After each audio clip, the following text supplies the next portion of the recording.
Quand deux policiers mentent au tribunal en pensant avoir l'avantage, ils ignorent totalement que leur victime possède une accréditation de la DGSI.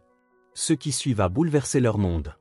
Paris, un lundi matin, avançait comme toujours, vite mais curieusement immobile, piégé dans une boucle de routine incessante. Les klaxons, les conversations étouffées et les soupirs agacés des travailleurs privés de café composaient une symphonie familière. L'odeur de l'espresso et des gaz d'échappement se mêlait dans l'air, dépeignant le chaos du quotidien. Nadia Bellage, elle, n'avait pas de temps pour cette cacophonie. En sortant de sa berline noire aux lignes épurées, ses talons claquaient sur le bitume avec une assurance qui ne laissait place à aucun doute. Elle appartenait ici, précisément, sans hésitation. Femme en mission, devant elle, le palais de justice dominait l'horizon, austère, imposant, ce genre d'endroit où la justice était censée résider. Mais Nadia savait mieux, la justice ne vivait pas ici, elle y faisait des visites occasionnelles, souvent enchaînées. Elle ajusta la sangle de sa serviette en cuir, le poids familier contre sa paume. À l'intérieur, des documents capables de faire basculer un procès fédéral, des informations que certains, en costume hors de prix, tueraient volontiers pour dissimuler. Dans son autre main, une simple chemise cartonnée, mais les papiers qu'elle contenait valaient bien plus que la vie des hommes qui allaient bientôt éprouver sa patience. Elle était à 5 pas de l'entrée quand c'est arrivé. Main en l'air, Nadia se figea. La voix derrière elle était sèche, autoritaire, l'intonation typique d'un homme muni d'un insigne et convaincu qu'il n'avait pas à se justifier. Elle se retourna lentement, son pouce stable, son visage impassible. Deux agents de police blancs, mains proches de leur ceinture, le brigadier Paul Dumont et l'agent Victor Morel. Elle n'avait pas besoin de lire leurs plaques pour comprendre leur genre, elle les avait déjà croisés sous d'autres visages, mais avec le même manuel d'instruction. Dumont avança d'un pas, mâchoire serrée, torse bombé, juste ce qu'il fallait pour appeler à Nadia, l'insigne accroché à son uniforme, comme si cela signifiait quelque chose. « Madame, posez le sac à terre et reculez. » Le ton était posé, mais sa posture ne l'était pas. Nadia pencha la tête, un soupçon d'amusement traversant son regard sombre. Ça allait devenir intéressant. « Excusez-moi, quel est le problème ?» Morel la scrutait déjà, son regard sautant de son tailleur à sa serviette, comme s'il s'attendait à la voir exploser, parce qu'une femme arabe en costume, transportant des dossiers, représentait visiblement une menace nationale. Vous correspondez à la description d'un suspect impliqué dans une fraude aux documents gouvernementaux. Fraude aux documents gouvernementaux ? Nadia laissa les mots flotter un instant, comme s'ils étaient trop absurdes pour être relevés. Puis, elle lâcha un rire sec, sans humour. Voyons voir, femme arabe, costume élégant, dossiers officiels. Oui, c'est clairement un danger. La mâchoire de Dumont se crispa. Coopérez, madame, et voilà, ce n'était pas une demande, c'était un ordre. Nadia jeta un coup d'œil aux portes du tribunal. Elle était à quelques minutes de diriger une audience cruciale, et au lieu de cela, on la traitait comme une criminelle pour avoir existé dans le mauvais corps. Je n'ai pas le temps pour ça, dit-elle d'un ton égal, je travaille ici. Dumont ne broncha pas. Il ne posa aucune question supplémentaire, il s'en fichait, parce que les explications des minorités aux forces de l'ordre n'avaient jamais eu d'importance. Il sortit ses menottes. Vous résistez, c'est une obstruction. Morel ajouta. Obstruction. Les lèvres de Nadia s'étirèrent en un sourire à peine perceptible. Ça c'est drôle, et qu'est-ce que j'obstrue exactement? L'air frais, là? Dumont perdit patience, les menottes cliquèrent. Nadia ne bougea pas, elle ne lut pas, elle leur offrit simplement ce qu'ils attendaient, parce qu'elle ne jouait pas leur jeu. Elle s'apprêtait à renverser tout l'échiquier. Elle était assise dans une cellule froide et mal éclairée, le dos droit, les mains posées avec une précision tranquille sur ses genoux. Les murs sentaient la sueur, l'eau de javel bon marché et l'injustice. Une odeur familière dans ces commissariats. Mais Nadia ne faisait pas qu'attendre, elle écoutait. Juste derrière la porte, Dumont et Morel murmuraient. Elle avait les documents sur elle, chuchota Morel. Dumont soupira. On dira qu'elle a tenté de les faire passer pour des fichiers officiels. Les doigts de Nadia se crispèrent légèrement sur son genou. Voilà donc leur plan. Ils ne cherchaient pas seulement à l'arrêter, ils comptaient la piéger, déliviser falsification et usurpation d'identité fédérale. L'ironie était presque comique. Elle ferma les yeux, laissa le moment s'imprégner, pas par peur, pas par colère, mais par lassitude.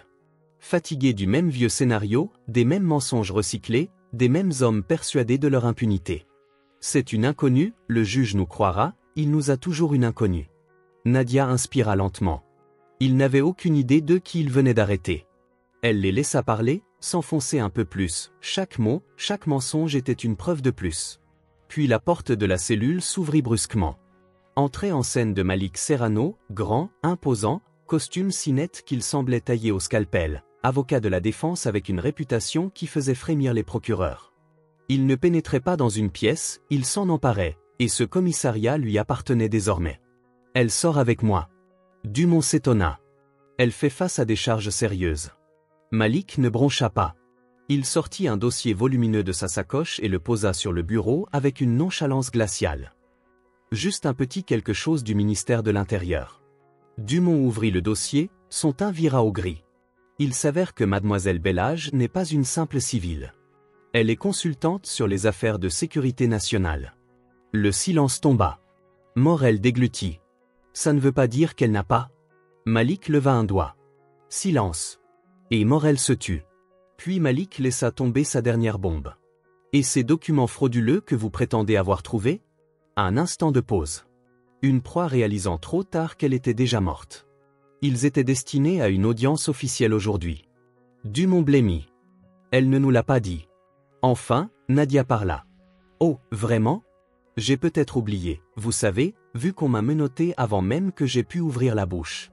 Elle se leva, réajusta son blazer et leur offrit un sourire lent. Vous pensez que c'est fini? Dumont et Morel échangèrent un regard.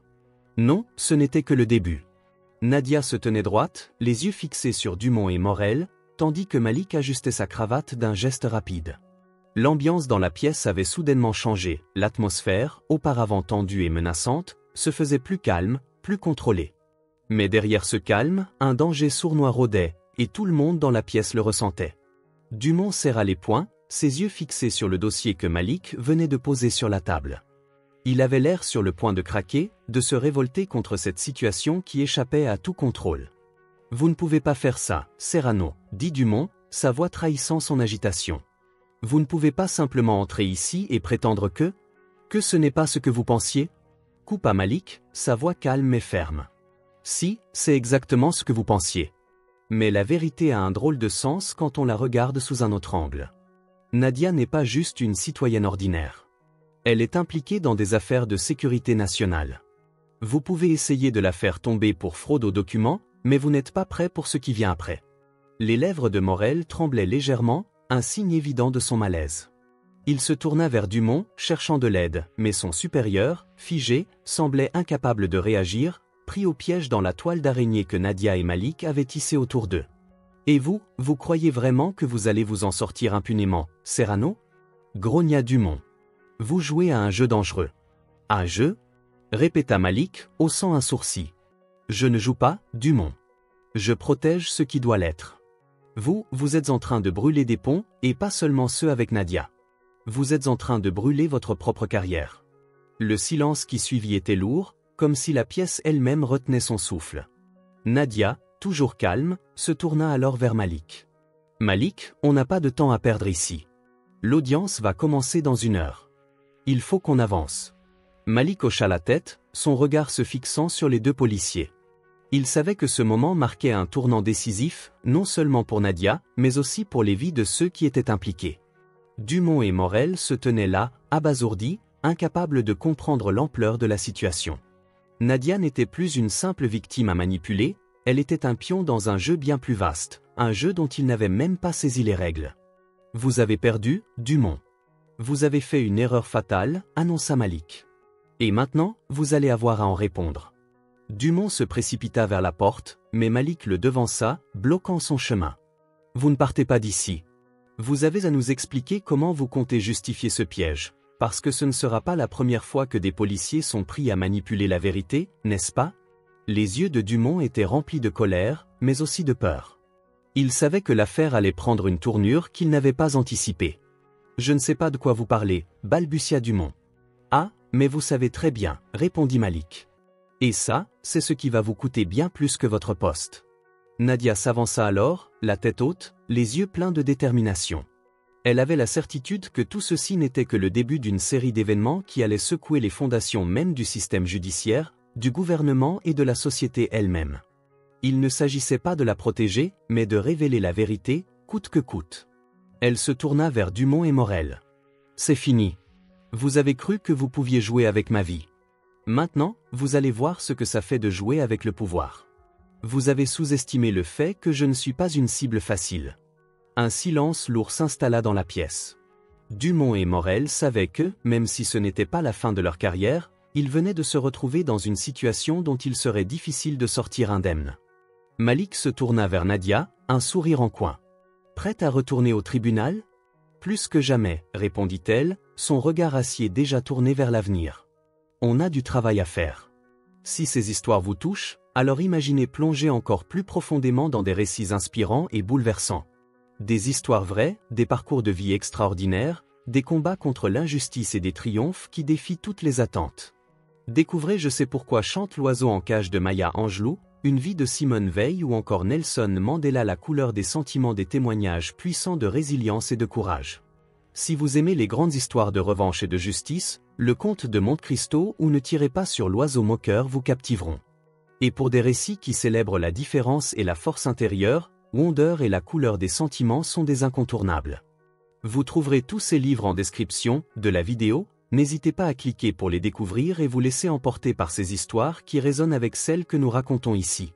Ce sont des liens d'affiliation, c'est-à-dire que si vous achetez un livre en passant par un lien, nous toucherons une petite commission, ce qui aide la chaîne à se développer. Nous vous en remercions d'avance. Avant de partir, dites-nous d'où vous regardez cette vidéo dans les commentaires. Et si vous avez apprécié cette histoire, n'oubliez pas de vous abonner à la chaîne et d'activer la cloche pour ne rater aucune de nos prochaines vidéos. Nous publions 4 vidéos par jour, à 7h, à midi, à 15h et à 19h, et ce tous les jours.